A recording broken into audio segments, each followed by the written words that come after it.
Well, let's get started. Good morning, everybody. Good morning, Ann. It's nice to be here. It's a little cooler today, but that's to be expected. It's that time of year. Okay, we are continuing our study of the book Trouble I've Seen by Drew Hart.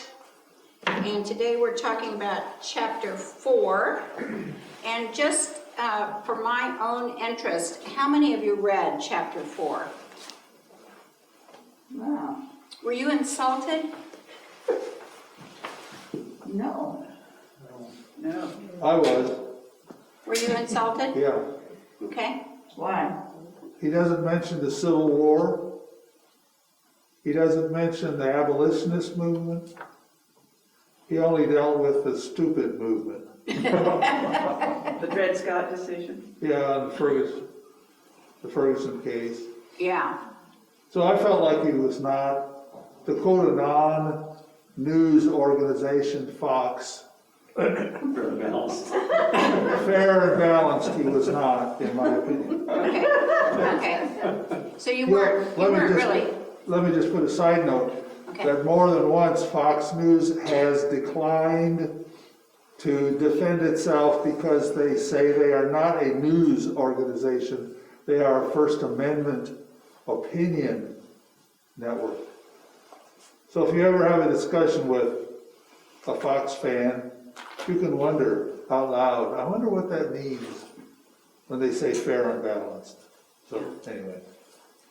So I felt like he left some positive things out that were directly related or tangentially related to racism. Yeah. Okay. But you weren't personally insulted. He didn't say anything new for me. Okay. So no, I was not. I was just disappointed, I guess. Yeah. Okay. I Okay. apologize. Yeah, my point was, so were any of you insulted by the blacks were right and the whites were wrong? He said that 3 or 4 times in the chapter. Okay. Well, a lot of people are, and that is the problem. So we'll talk about that. So this is chapter 4. Don't go with your gut. When every author, when they begin, you remember this from your English creative writing classes. One of the first questions you ask yourself before you put pen to paper is, who is the audience? Who am I writing to? Who's going to read this? So who did he write this for? For the white Christians in the church. There you go. The white Christians in the church. That's exactly right. That's who he's talking to here. And that's important to know because the black people who would read this book already know everything in here. So we need to remember that sweet cup of tea that he talked about in the first chapter. That sweet cup of tea where I know what's on my side, you know what's on your side, and the black person says, well, I know what's on your side too. That's how I've survived all these years. So the audience is white. So I remember a time, and it was in the anti-racist class that we had out here on the front steps. We were talking about our own culture.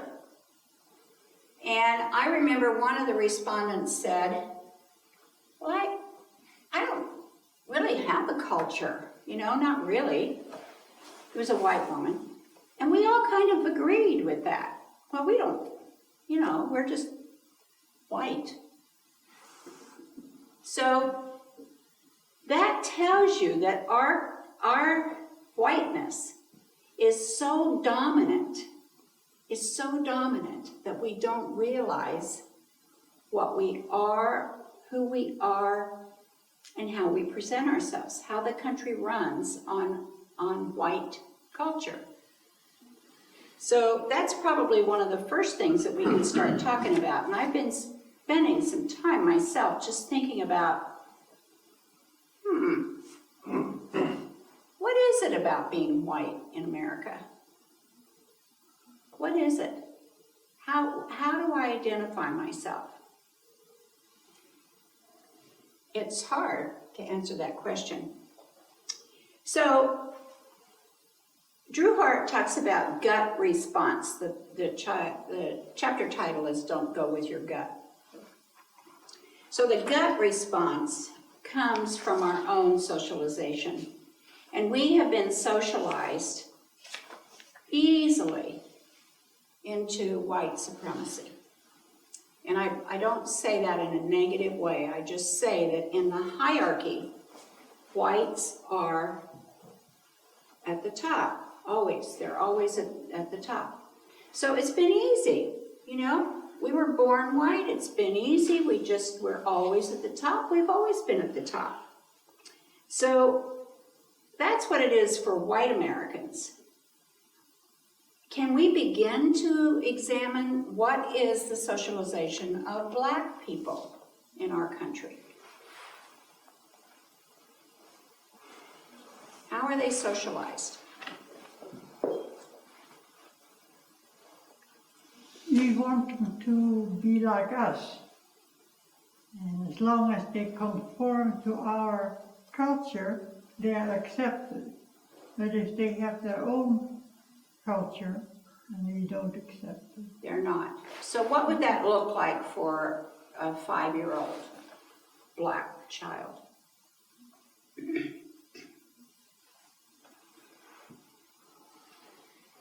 the playground, in school?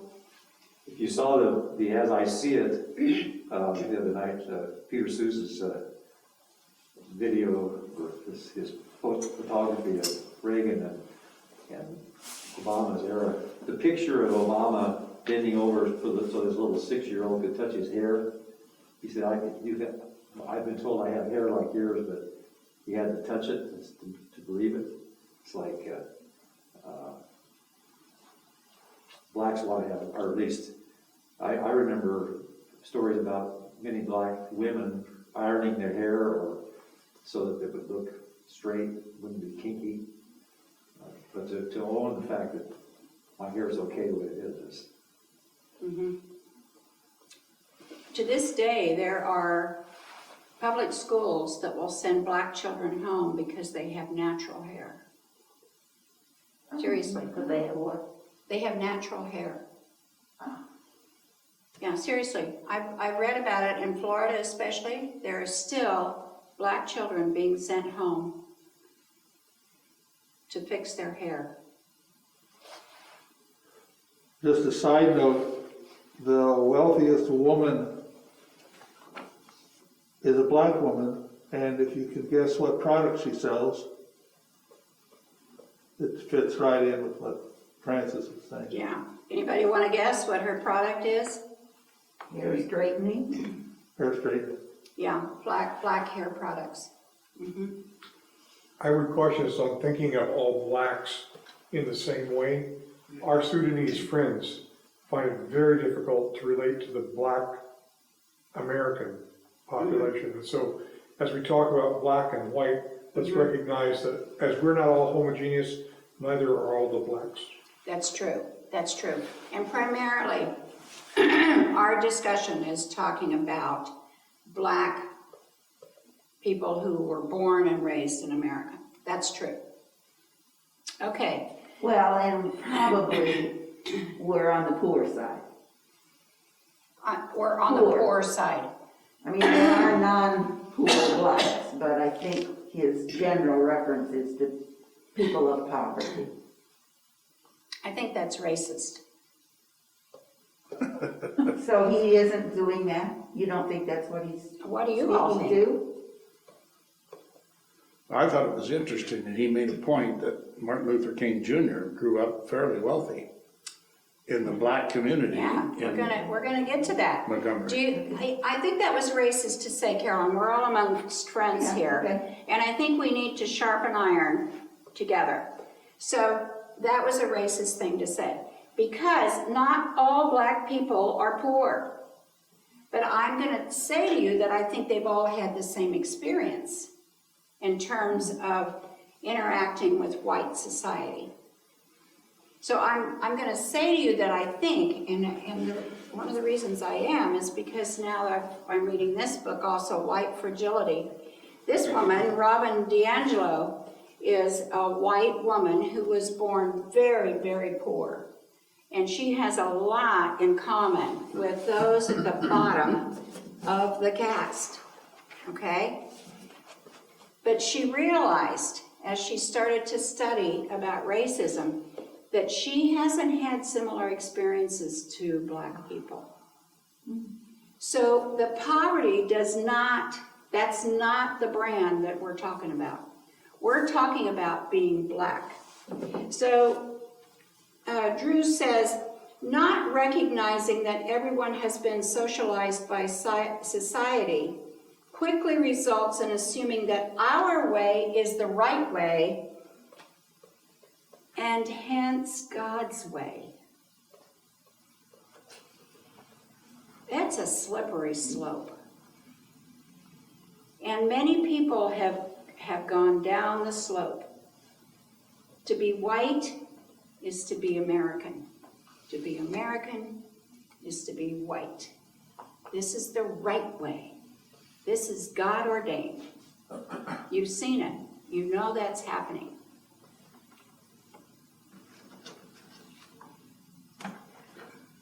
So I have picked up this. And Yes, please. Oh, I'm sorry. Go, Jen. Well, I'm thinking that the way Carolyn phrased your comment was that you weren't yourself equating Black and poor so much as you perceived the authors equating Black and poor. That's correct, but Bill corrected me by pointing out Martin Luther King Jr. was one of his big examples, and he did not grow up in poverty. But you're correct. I was trying to state what I thought he was presenting, not what I was presenting. Sure. But Yeah. On page 85, he's talking about that. I think there Oh, were, she's And going. just wait, Jan is talking. Sorry, I stopped. He said, I am suggesting that people on the bottom are better situated to know what is real and that what they know to be reality is closer to the real thing than the perceptions of those in a dominant social position. That comes after the epistemological privilege of the poor. The poor are not morally or spiritually superior to others, but they do see reality from a different angle than those in power do. And then what I read first.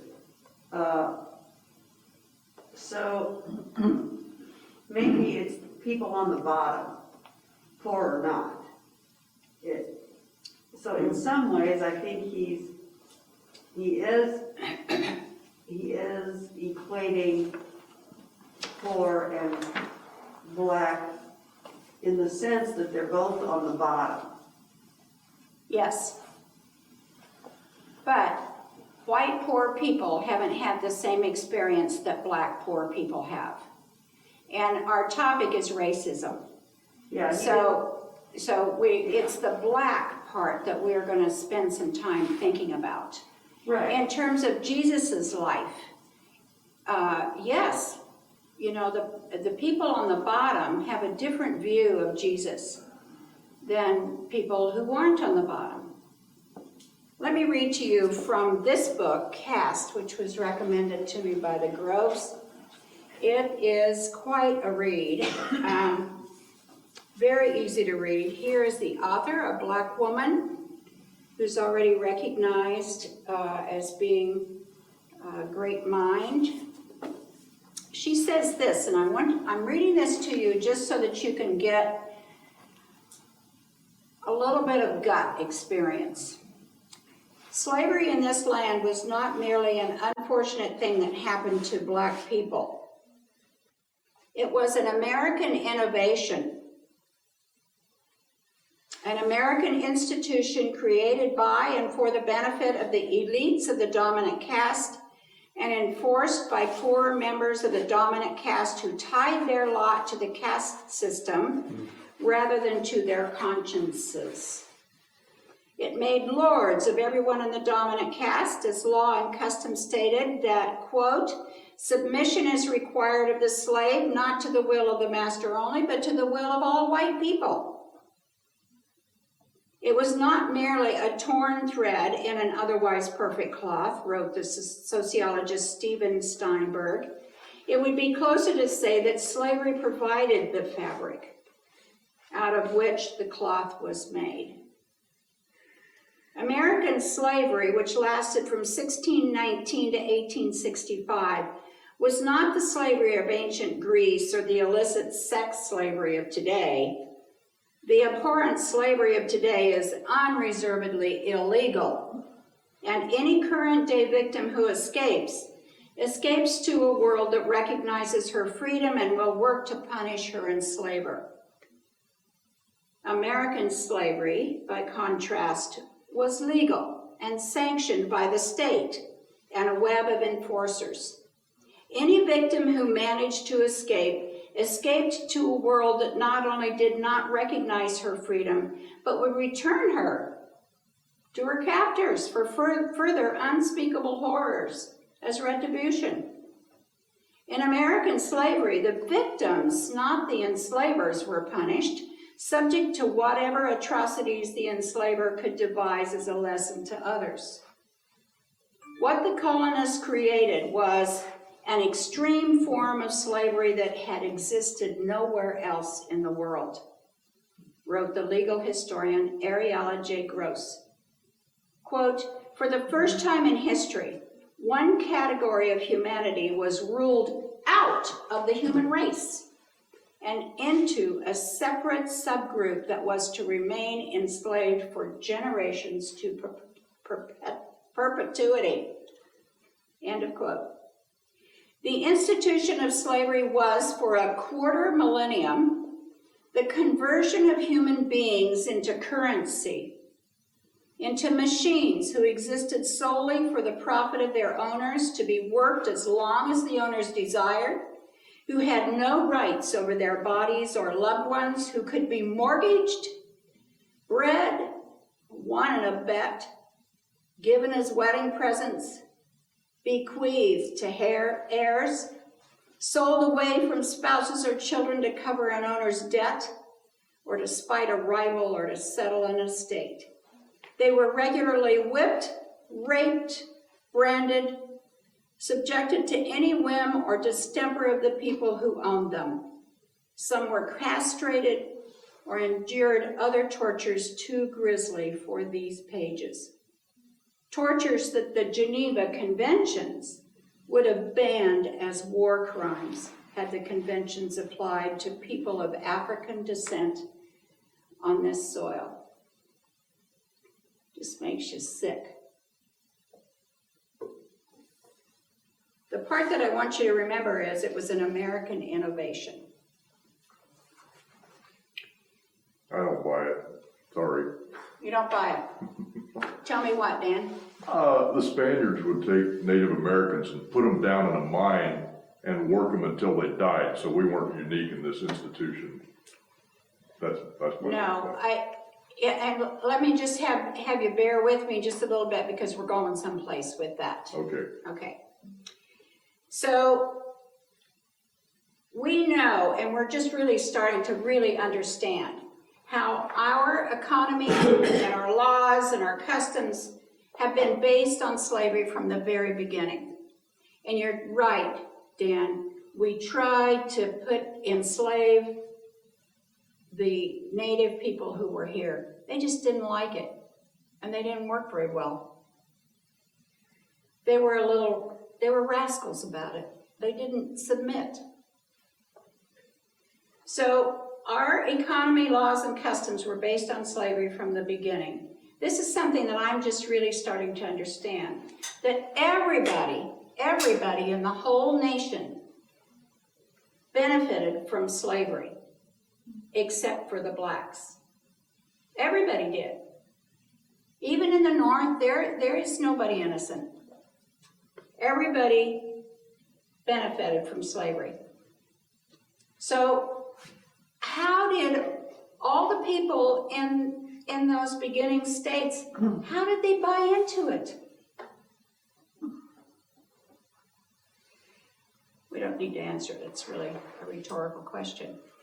This social order of dehumanizing the black was the normal from America from the beginning. Do you remember what I handed out to you last week? If you're mean to people, then you hate them. If you're nice to people, you like them. So because of the economy and the way it was, there had to be meanness to some people. So what happened? We learned to hate them. I think there were a huge number of our ancestors who were not in communities where people of color were present and did not understand or make the connection that the economy was undergirded by slavery. And so I think there are whole bunches of our ancestors, and most of those come from northern states, who were not aware and did not see it that way. Right. And I agree with you, Roger, but I can say that the same thing is happening now. Okay? There are people who don't live amongst black people, and they just don't believe that there's a problem. Well, in one of our devotions this week, we read about annual conference statement, very much opposed to slavery. And the statement said, no brethren should own slaves. Right. So does that make us pretty good? No. I wish it did. I didn't know they were that blunt about it. Yeah. And about when was that? Oh, 1800s. Or from the beginning, I think. 1700 something. So we're going to get just a little bit further here. While those people and many white people today think that there's not a problem, are they right? No, they're wrong. Did the blacks know all along that this is a problem? Sure. Of course they did. They were never what we wanted them to be. So the point of Drew Hart here is white people have been wrong about this all along. So don't go with your gut. Okay? And we're going to find it a lot. We find ourselves going with our gut. So it's a hard thing to talk about. Phil was right. We talked about the Dred Scott decision in 1857, where the Supreme Court said black people are not citizens and they never will be. That's one of the issues around getting justices who are originalist in their interpretation of laws. That's right. It's really kind of funny because I've heard that Amy Barrett says she's an originalist, and she can't possibly be, because originally women didn't have the right to do anything. They had no political place at all. So she's not an originalist. So, you know, a lot of times we say our Christian founding fathers. There's a lot of white supremacy kinds of things that we say that are really just a slap to those people who know better. So who is right in the Dred Scott decision? It was law, it became law. Wasn't that right? If it's a law, it has to be right. No. We have a lot of laws that aren't right. No, that's right. Wasn't that one of the things Jesus did? Pointed out that several laws are not right. He even went to say, I am the law. So, again, white people were wrong, so don't go with your gut. Again, Plessy v, as lawyers say, Plessy v. Ferguson in 1896 said racial segregation is legal.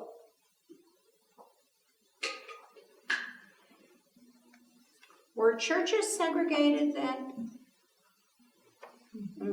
Carolyn knows. They were. They were. They had the same social rules as a cafe did, as a grocery store had. Use a different door, come in a different door, sit in a balcony.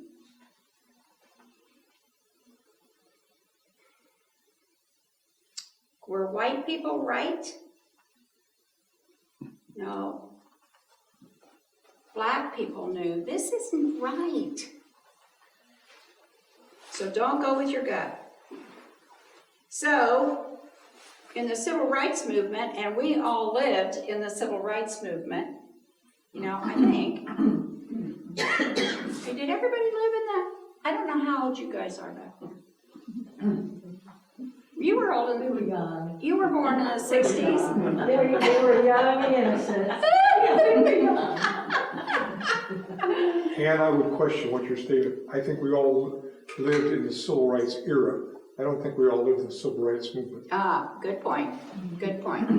Yeah, I wasn't participating. I was watching on the TV, listening to news. That's right. That was kind of a wake-up call for most of America, I think. And I think the students, as they coached Black people to go into a restaurant and sit and allow ketchup to be poured over their heads and to sit there calmly and be called horrible, horrible names. That was a wake-up call to much of America, I think. Because most of us had to admit that we wouldn't be able to have that kind of self-control. It felt different in Mississippi than it did in Kansas. I imagine, yeah. I also think it makes a difference where you grew up and where you were living at that time. Yeah, it Location, does. location. Yes, it does, Linda. But in the end, we were always white. It didn't matter really where we lived, we were always white. The degree that we didn't like Black people would be different according to the location. But we all participate in that dominant society. So, let me look at this story. If you have your books, it's on 75 and 76. It's at the very beginning of the chapter.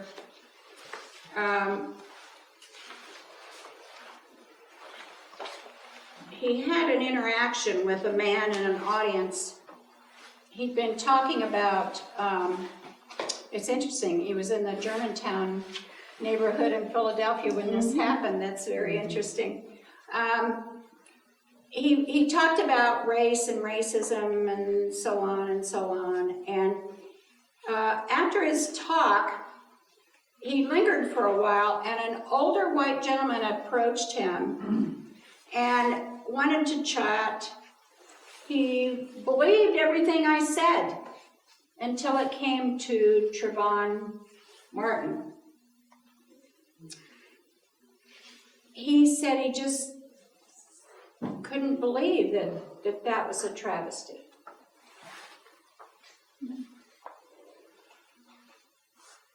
Was he going with his gut? Yeah, he was going with his gut. So there's a lot of difference between what's up here and what's here. And that's the truth. We have that first instinct, that first response that may not be in our thinking cap. That's what we have to analyze. And it's hard. I remember we've talked with Catherine about be careful how you say, what you say, because it could really be so racist and you don't even know. I'd So- like to make a comment on Yeah. I think not going with your gut is right, but why do we want to go with our gut? It's a natural phenomenon because I think biologically groups want to be the same, homogeneous. They are stronger that way. So the other is not tolerated until they blend with the majority. So it's a natural reaction to reject the other. But we need to, through our mind, we know it's wrong. That it's, we have to go against our inclination. Right. That's why It's human hard. nature. Yeah. Yeah. What do you all think about that? It's actually survival, not just human nature, but survival. Okay. That we go with what we've been socialized to be. Mm-hmm. People in South Sudan wouldn't eat something because they said it would kill you. Well, we knew it didn't because we ate it. But in order to survive, children learn to listen to their parents about what to eat and not eat because some things would kill them. And so that gut response is more of a survival. At least I think. Yeah. Or sometimes can be. Mm-hmm. We shouldn't generalize everything, I guess. But. Well, and American society really now at this point views a black body as a threat. I have to admit, I've been in downtown Denver, and when I saw a black person walking towards me, I crossed the street. Well, I only did if they were male. Yeah, that's true. Well, I'm wondering, if they signed this anti-slavery document in 1688, what were these Christians, did they not spread the word? I mean, why did nothing happen with that? Well, I wish Charlotte was here because she knows enough about our history, the Brethren history, that she could speak to that. Can anybody else? Well, Well, that was pre-brother. Okay, pre-Brethren here, yeah. But even so, there were churches here, that's right. They were just, yeah. Yeah, I think that, I don't know whether it's the 80-20 rule that we always talk about, but sometimes when you display or talk about your heritage, you forget the 20%. When we were in New Mexico, we went up to the city on the plateau, if you recall, and the Native American fellow talked about how the Spanish had cut off feet, cut off hands as a means of punishment. And everybody in the audience was white, and it was, ooh, ah, that was awful. The Spaniards were a bunch of barbarians. But what this fellow left out was that the Spanish soldiers who had carried that out were court-martialed, fined, and put in prison. Is that 20%? Does that balance the 80%? No. But it gives a better perspective to it. And so if you talk about all people adhering to the racist environment, then I think that's an error, because there is a faithful remnant that sometimes is talked about within a theological sense.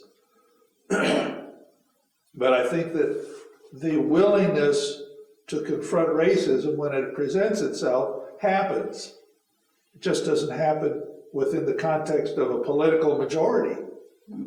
So if you have northern bankers making money off of cotton, those northern bankers hire white people that benefit from slavery. But we sometimes, in our geographic paranoia, say, oh, this is really a southern problem.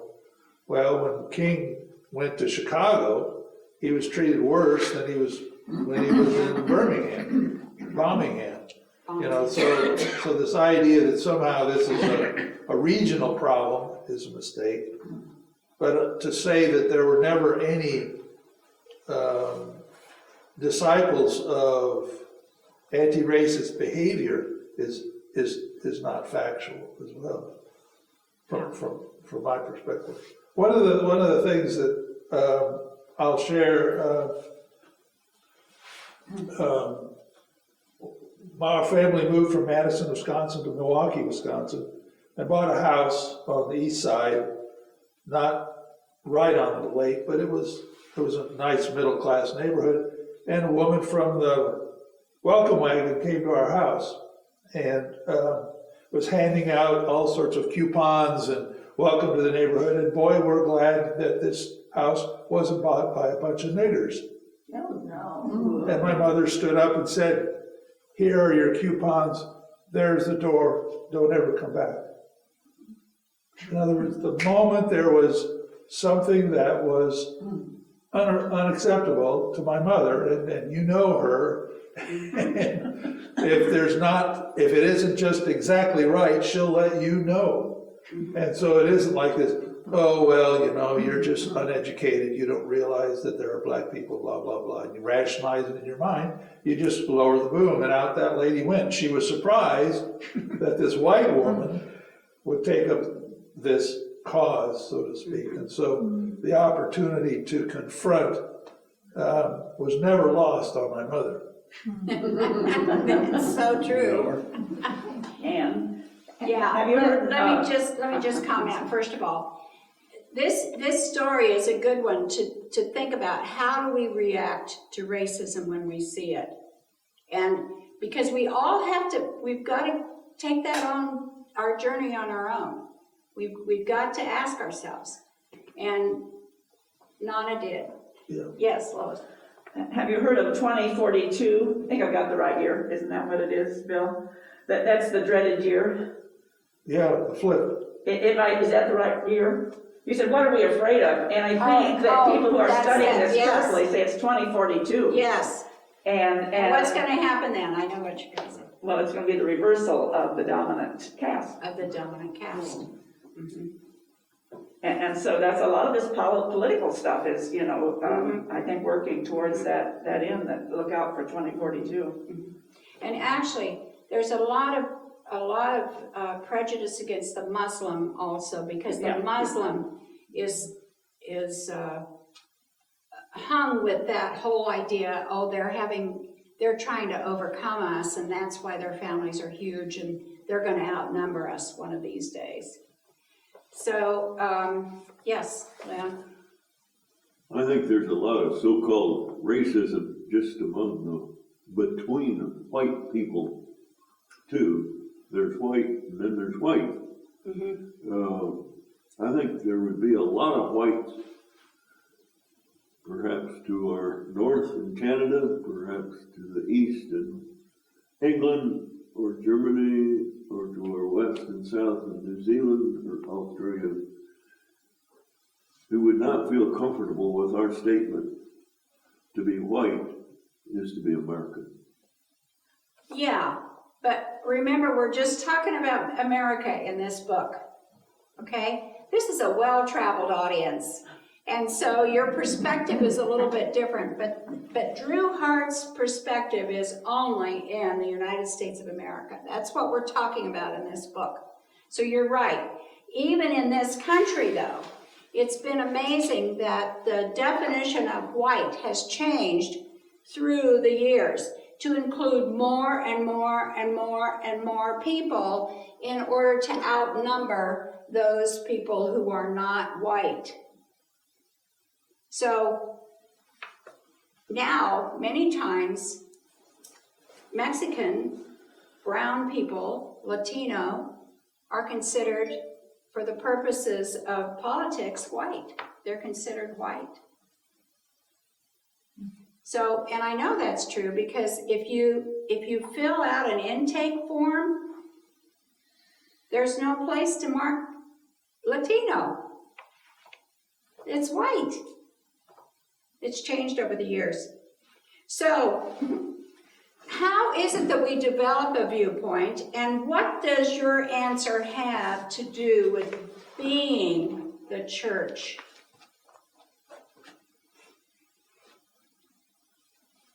Does the church influence our viewpoint? Carl Bowman's study of the brethren would suggest otherwise, Please. that we're more identified as Americans than as Christians. That's because we're part of the dominant caste. Exactly. On the other hand, Don't you love him? I live with him. one of the aspects of chastising the Church of the Brethren is that they're not evangelical, they're not born-again Savior people, they're, social justice poobahs.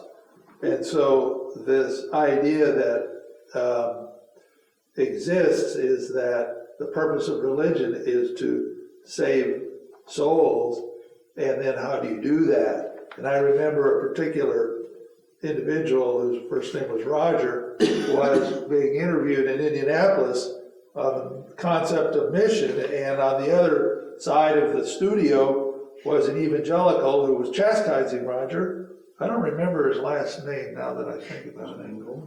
Maybe it started with S. And Roger was saying, no, give him a cup of cold water. You got to take care of him from a physical point of view. And the other guy was saying, no, they need a Bible to save their soul. And so I would say that the Church of the Brethren has a component in it that addresses social issues, and therefore addresses things like, well, I can go across battle lines in Virginia because I'm a pacifist. No, you'll get shot. We don't like people who are non-committal. You're either for us or against us. And so I think that there is a component in the Church of the Brethren and other denominations and other churches that address social issues within the context of biblical wisdom. So there is that we're dominant, but really we're not. We just think we are. But Phil, I would say that you can never not be white. Let's not argue. I think we have to own that. We, just like black people, can never not be black. We can never not be white. Well, I think Lois and I talk about this a lot. Okay? My impression is that the evangelicals or conservative Christians, salvation is end all be all. That's right. Salvation theology. And Lois keeps saying, well, we brethren don't counter that with our view of salvation. We'll talk about that? Well, because we don't know it. We don't know our theory? We don't know what our concept of salvation is, do we? We don't talk about it much, do we? Well, There's it's some theologians salvation. in the group, somebody. Well, We have an answer. I go back to what we talked about last week, which was the crucified Christ. Was that to gain salvation? Or was it to win against oppression? Really, look at the text itself. Look at what the Bible says about Jesus' crucifixion. Was it to win salvation, or was it to beat oppression, to defeat oppression? Defeat oppression. That's what it was. To be part of the heavenly kingdom, not off there somewhere. Not heaven, yeah. That's an incredible thought. So when you think about that, does the Church of the Brethren maybe come a little bit closer? Lois, talk to us about what you're thinking about salvation. Well, My understanding is that in the Hebrew people, they didn't think in terms of I, that when these things, it was a we group. And therefore, when you talk about individual salvation for being me alone, that's very counter to the way they viewed their relationship with God. Selfish. And I think the Romans verse about the whole creation is groaning to be put back right to the way that it was created is what we view salvation, isn't it? Which means care of each other, care of the earth, and all of that. A holistic view of salvation is where I think we're coming from. But the people with the seminary degrees need to give their answers. But the Church of the Brethren is about to split over this very issue, aren't we? I mean, isn't this one of the issues? The authority of Scripture, yeah. The salvation of your own soul. Which is very selfish, Yeah, isn't it? Well, I think there are two ways to look at that statement that Jesus came to save us from our sins. The evangelicals will take it as he paved the way for our forgiveness so we can go to heaven. There's another way to look at it. He lived here and taught and worked for 3 years, showing us another way to live. And if we followed what he did, we would get along with each other and we would save ourselves from sinning against our brothers and sisters. And that has to do with this whole idea of the devil and sin. I mean, the idea that sin is this individual problem people have, as opposed to the corporate evil that we all buy into, or as whites in Hart's case, that is at least an axis of evil. When it's too big to fail, it's too big to, you can't critique something, so there resides the source of evil. Just think of all the stuff that at least in our culture, is too big to fail anymore. You can't criticize or try to improve. So where's the body? Where's the heavenly presence when we can't critique that which is destructive and evil or sinful? So we focus on my individual sin. I want to be purified so I can go. That's a whole different notion. In this book, there is talk about individuality and how the American white person has used individuality as the basis or one of the bases for their supremacy. If we talk to Black people, would they think more of themselves as a group, as humanity? I don't know the answer to this question. Or would they think, Jesus died for me?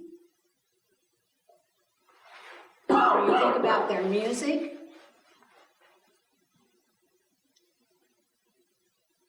Free at last?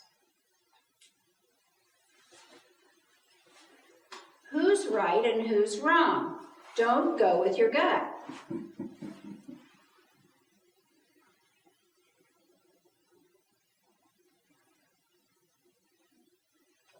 Okay, there was discussion in this book about two people that we know, Bonhoeffer.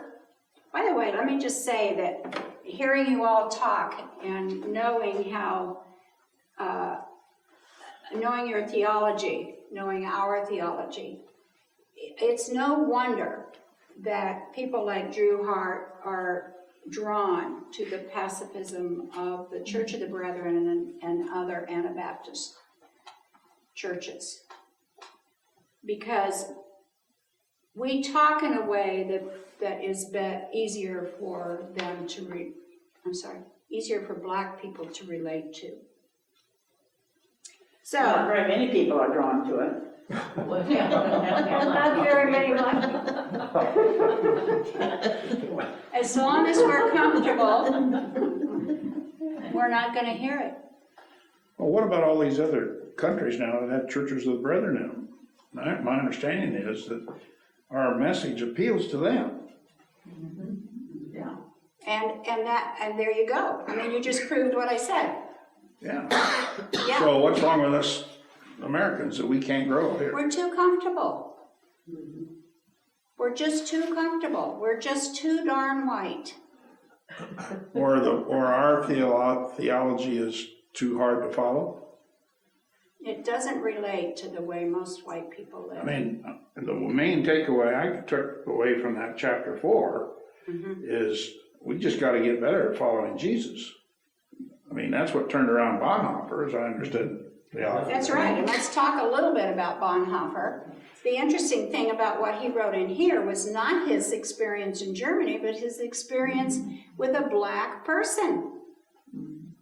And it was at that point that he learned what later on he used. And I really want to call upon this book now because of what Bonhoeffer learned about black oppression. He was quicker to know what he saw when he looked at the Third Reich. He was quicker to recognize what was going on. So I am so interested in what's written in this book, The Cast. It nearly made me cry. I need to figure out where to start. So I'll just summarize some of this. We've got to keep moving, but when Hitler and his followers were looking at how to proceed in getting rid of all of the Jews and the gays and the crippled, it wasn't just Jews, it was anybody that was not white and perfect. Believe it or not, they looked to America.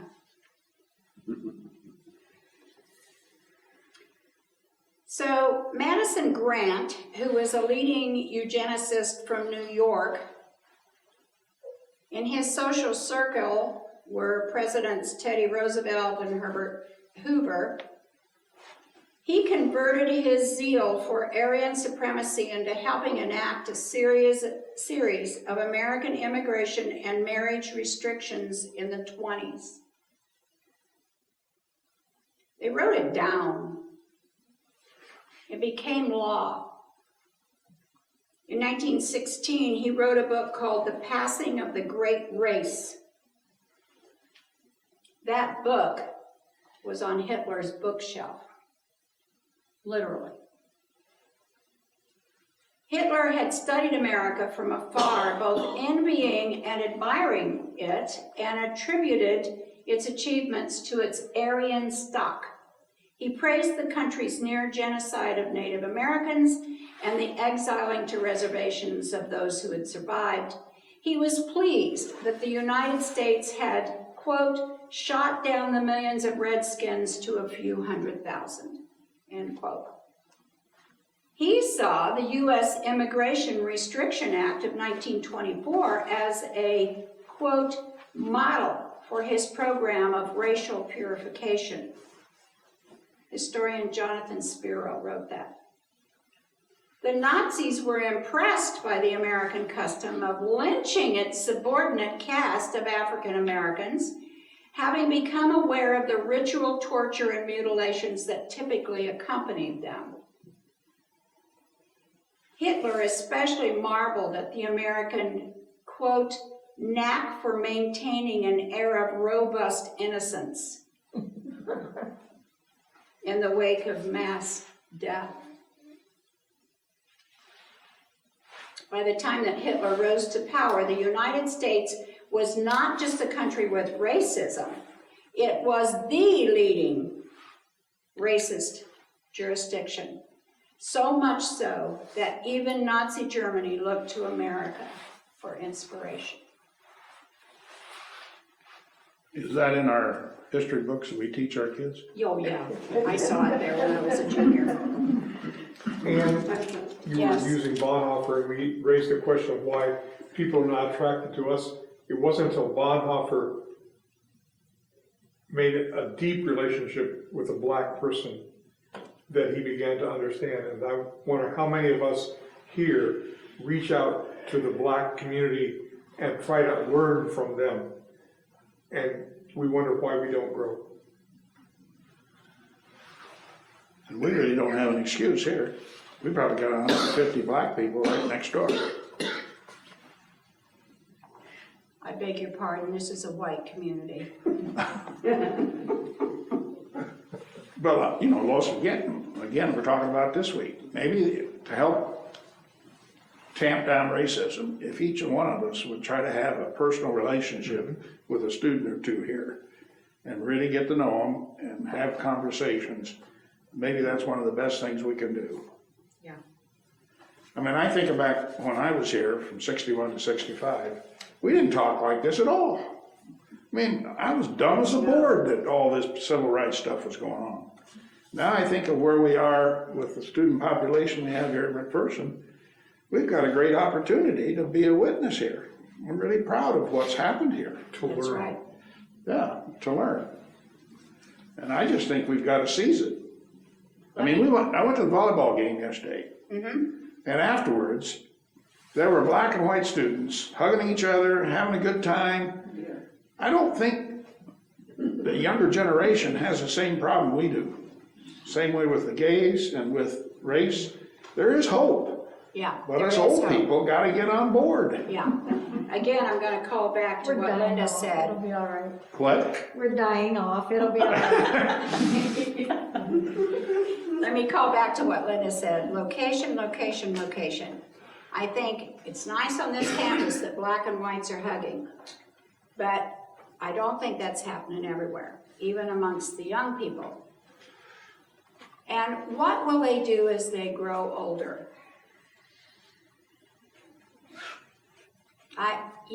The civil rights movement, the civil rights movement happened in the 60s, and I felt hopeful at that time. I started integrating a little bit with the black community on the campus there. But there's an ebb and flow to it. Let me just tell you, I've just started reading this book. I just started yesterday. Her writing style is a little bit different, and so I'm having a little bit of trouble really getting into the tone of the book. But here's what she says. I believe that white progressives cause the most daily damage to people of color. Ooh. So that's a caution. Why? I define a white progressive as any white person who thinks he or she is not racist, or is less racist, or is in the choir, or gets it. White progressives can be the most difficult for people of color because to the degree that we think we have arrived, we'll put our energy into making sure that others see us as having arrived. None of our energy will go into what we need to be doing. Engaging in ongoing self-awareness, continuing education, relationship building, actual anti-racist practice. So I think we need to be aware of that. It is becoming clear to me. I looked up a picture. It's always interesting for me to see a picture of the author. I don't know why, but she is a white woman, and she spent about 25, 30 years learning to be an anti-racist, and she knows she is a long way yet from being an anti-racist. It is really, really hard work. And so let me just tell you one little story here, and then we really have got to finish. She talks about becoming a team member with other people in going to corporations, universities, schools, being a guest speaker and learning about how to be an anti-racist. And so one of her team members is a black woman. And so they're ready to start a presentation, and this woman is just having a hard day. She's just having a hard day. She said, I just can't go in there and watch white women cry. And I'm thinking, come to find out, that's a trigger for black people. Because when you go back, way back, how many men were lynched because white women cried?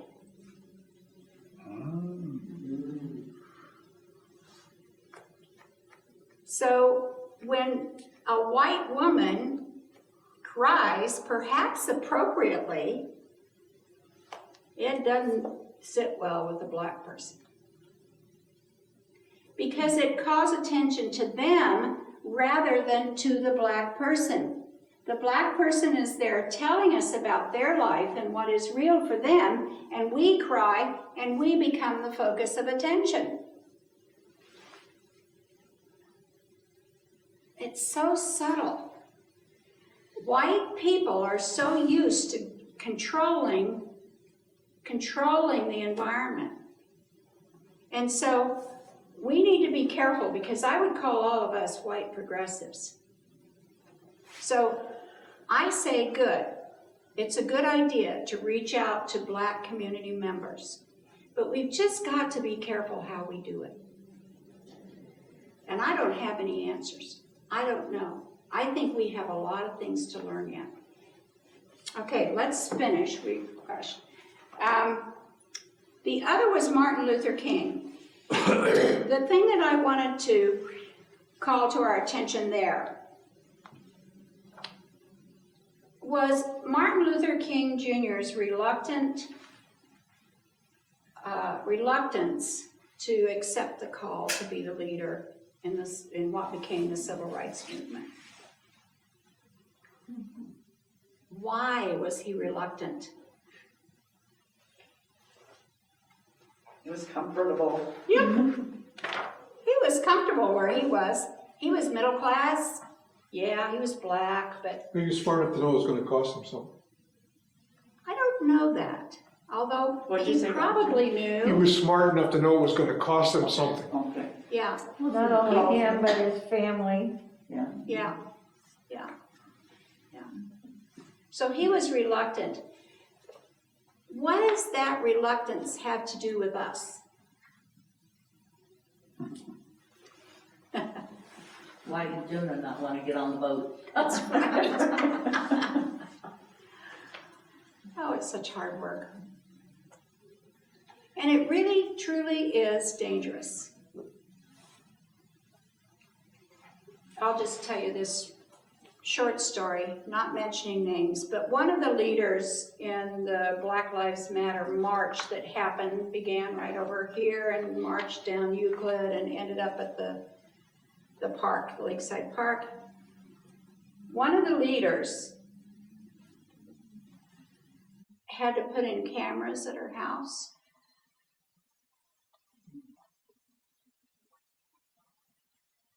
She's recognized now. People call her nigger lover. They shout at her when they see her. The Right here in police- town? Right here in town. The police have been good. She's very, very thankful to the police department because they drive by her house frequently. One of the marchers lost her job at Burger King because she was on that march. I know. I have to wonder if there's ever been any black people who have tried to become part of the Cedars community. I've wondered the same thing. Does anybody know? I know of a black who thought about it and thought it wasn't safe. Do what? A black person who thought about Coming. coming to the Cedars and after doing some investigation thought it was not safe. Oh. Not just because of Cedar, but because of this community.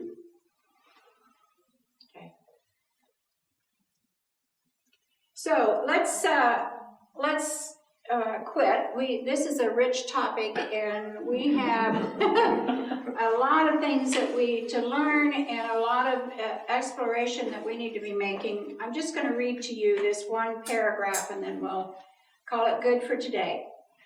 This call to not go with your gut, to move toward an intimate, transformative, and relational solidarity with marginalized and oppressed people is not easy.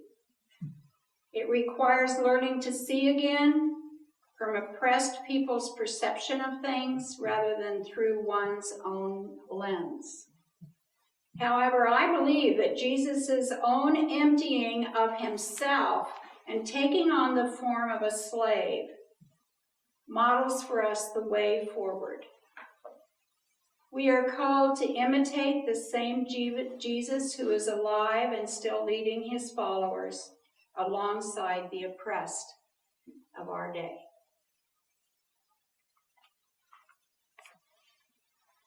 Have a good week. Thanks, Anne. That was a good session. Thank you, Ellie.